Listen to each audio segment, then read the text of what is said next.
আসসালামু আলাইকুম।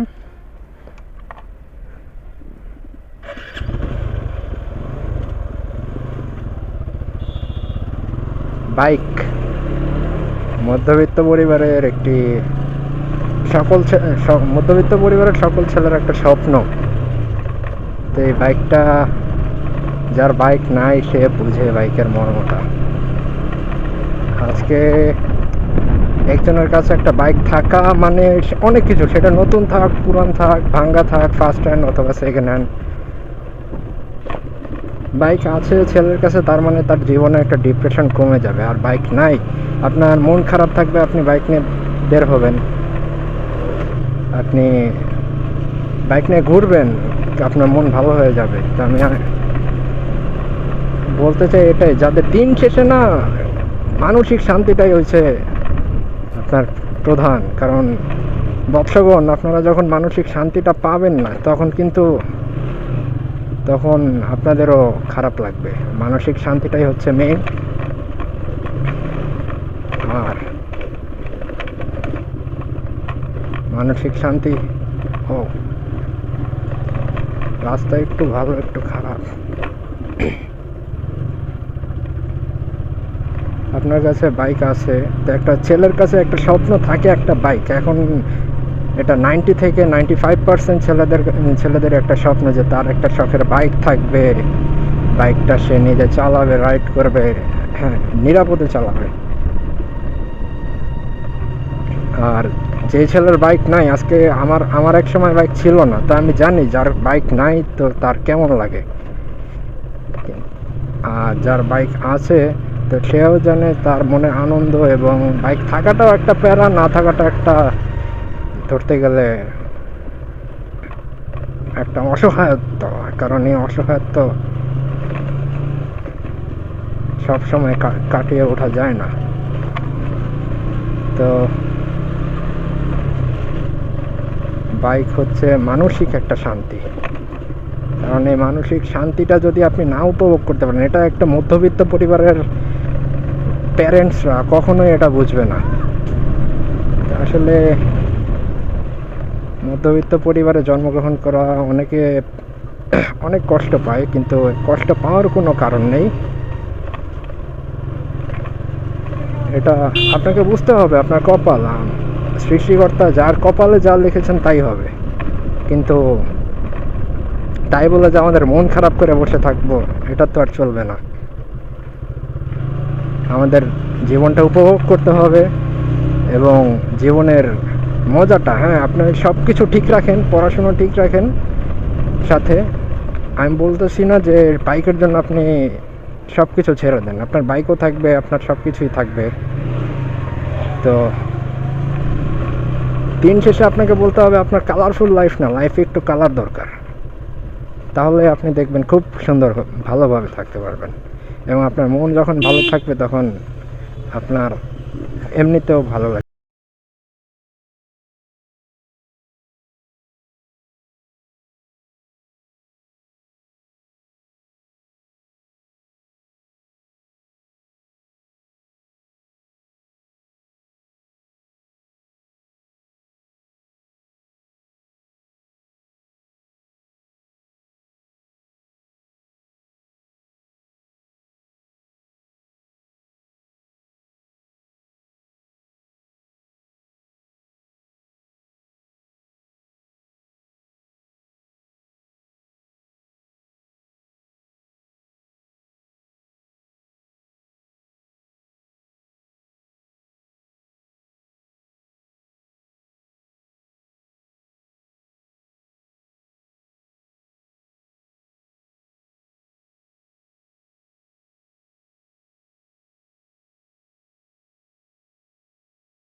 ধামরাইয়ের দিকে রাস্তাটা যে এত সুন্দর করছে যে আপনি বলার মতো না।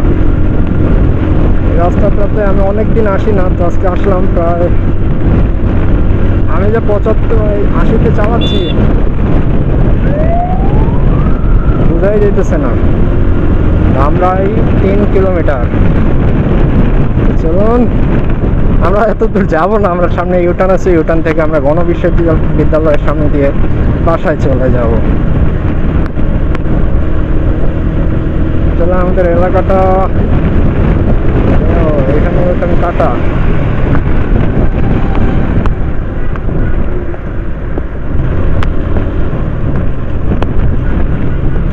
ইউটার্নটা আছে কোথায়? ইউটার্ন কোথায় আমি বুঝি নাই। 4 চাকার লোকজনরা কখনোই 2 চাকার মর্যাদা বুঝবে না। এখন আমার পরিবারের লোকজন, আমার বাসায় কেউ বাইক সাপোর্ট করে না,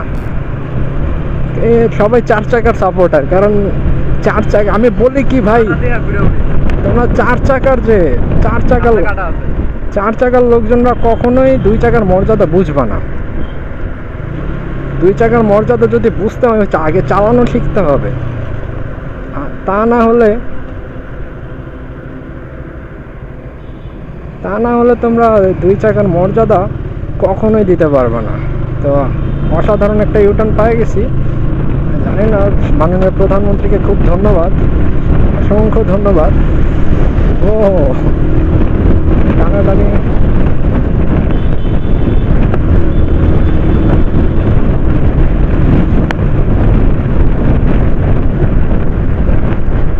এখন বামে ঢুকবো। তো যেটা বলতেছিলাম, তো বৎসগণ, 2 চাকার লোকজনরা কখনোই 4 চাকার মর্যাদা 4 চাকার লোকজনরা কখনোই 2 চাকার মর্যাদা বুঝবে না। কারণ তারা থাকে বিলাসী জীবনযাপন, আর 2 চাকা হচ্ছে একটা প্রফুল্লময় বাহন। হ্যাঁ জানি এটাতে রিক্স আছে। এখন যেই বাবা তার ছেলেকে, যেমন আমার বাবার কথাই বলি, সে একজন চিকিৎসক, সে জানে ডেলি অনেক লোকের কাইটা যায়, ছিঁড়া যায়, হাত পা ভাঙা যায়। তো এইসব দেখতে দেখতে তার অভ্যস্ত, এমনকি আমারও অভ্যস্ত।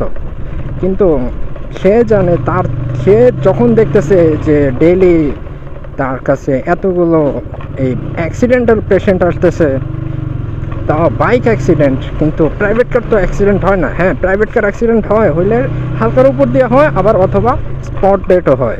যেমন উত্তরাতে যে একবার অ্যাক্সিডেন্টটা হয়েছিল, তারা কি জানতো যে তার জ্যামের ভিতর বসে আছে? ভাই, আপনার যদি কপাল খারাপ থাকে, আপনাকে কেউ বাঁচাতে পারবে না। তো সেজন্য উত্তরার অ্যাক্সিডেন্ট থেকে একটা উদাহরণ দিই। তারা কি জানতো যে তারা জ্যামের ভিতরে এভাবে তাদের গাড়ির উপরে আপনার পড়বে? কেউ জানতো না ভাই। আপনার কপালে, আপনার নসিবে যা আছে আপনার তাই হবে। কিন্তু ভাই, তাই বলে কি আপনি বাসায় চুপ করে বসে থাকবেন? নিজের আনন্দ প্রফুল্লটাকে কখনো উপভোগ করবেন না?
লাগে কি কোন জিনিসটা ভাই জানেন, মানে আমার আরটিআরে এক্সস্ট লাগানো নাই, কিন্তু আমার দাঁড়ান আপনাদেরকে দেখাচ্ছি।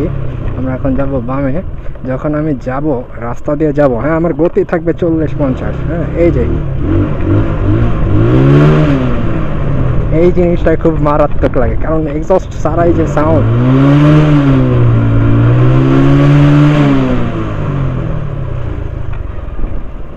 এটাই হচ্ছে মানে আমার ভালো লাগে, একটা ভিতর থেকে ভালো লাগে। কিন্তু যে গতি তোলা এটা মানে আমার পছন্দ না, কিন্তু হ্যাঁ যেখানে গতি দরকার সেখানে গতি তুলতে হবে, কারণ আপনি রাস্তায় যদি গতি না তুলেন আপনাকে পিছন দিয়ে এসে মেরে দেবে। আমাদের এইদিকে সব যারা অ্যাক্সিডেন্ট হয় সব স্পট ডেড। তো আপনার ব্রিজটা উপভোগ করতে থাকুন। দেখুন আমার পিছনে প্রো রাইডারটা এখন আপনার মনে করেন ধরতে গেলেও এখন বিরক্ত।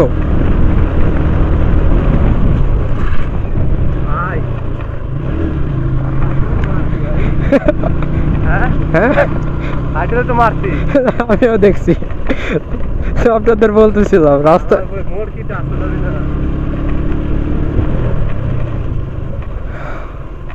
তো মনে করেন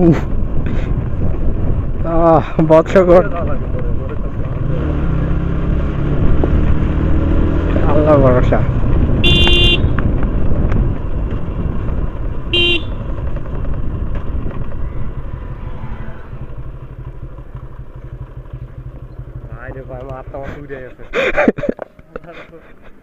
এই যে আমাদের প্রো রাইডার ওর আত্মা ছুটে গেছে।